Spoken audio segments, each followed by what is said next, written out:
Janata garage దాదాపు 130 కోట్లు collect చేసిందని టాక్. మరి ఇంత పెద్ద సక్సెస్ అయితే ఎన్టీఆర్ దీని గురించి మాట్లాడే. ఎన్టీఆర్ కెరియర్లోనే బిగ్గెస్ట్ హిట్ అయిన మూవీ, అధిక వసూలు రాబట్టిన మూవీ. ఆ రకంగా చూసుకుంటే ఎన్టీఆర్ భూమి మీద నిలబడకూడదు. ఇంత పెద్ద హిట్ అయినా కానీ ఎన్టీఆర్కి ఏదో మూలన వెళుతుందట. దీనికి కారణం రాజమౌళేనట.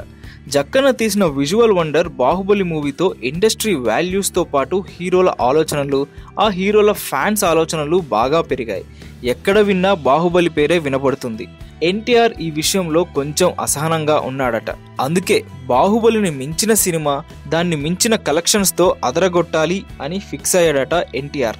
ఎన్టీఆర్ ఆశలు నెరవేరాలంటే ఖచ్చితంగా రాజమౌళితో సినిమా చేయాల్సిందే.